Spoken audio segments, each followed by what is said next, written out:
ഇതെന്താ ചെയ്യുന്നത്? ഈ നൂലില്ലേ, ഈ നൂലിൽ ഈ തുമ്പ് പിടിക്കാം.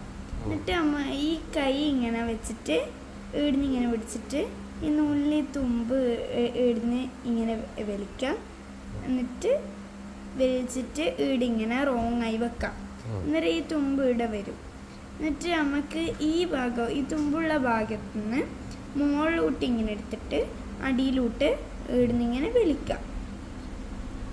വലിച്ചാൽ നമുക്കൊരു നോട്ട് കിട്ടും. ഇതിന് പറയാം സ്ലിപ്പ് നോട്ട് എന്നാണ്. എന്നിട്ട് നമുക്ക് ഇവിടുന്ന് ഓവർ ചെയ്യാം.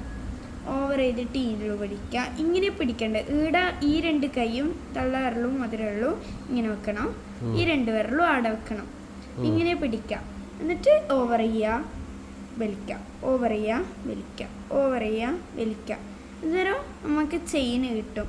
ഇതാണ് ക്രോഷറ്റിൽ ആദ്യം പഠിച്ചു വെക്കേണ്ട സാധനം. പിന്നെ നമുക്ക് ഇതെല്ലാം പഠിച്ചു വെച്ച് കഴിഞ്ഞാൽ തന്നാലെ എല്ലാം നമുക്ക് പറഞ്ഞു തരുമ്പോൾ തന്നെ മനസ്സിലാവും. ഇതാണ് ആദ്യം ഇങ്ങനെ ചെയിൻ പോലെ ആക്കുക അല്ലേ?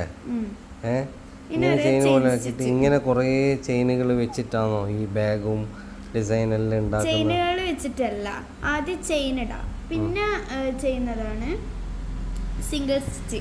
അത് ചെയ്ത് ഒന്നിക്കൽ സിംഗിൾ സ്റ്റിച്ച് കുറേ ചെയ്താലും ഡബിൾ സ്റ്റിച്ച് കുറേ ചെയ്താലും എല്ലാം ആക്കാൻ പറ്റും നമുക്ക്.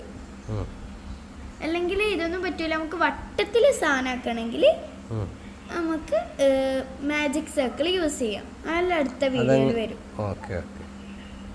ഇതിപ്പോൾ ഇന്ന് പറഞ്ഞു തന്നത് ചെയിന്, സ്ലിപ്പ് നോട്ടും ചെയിനും.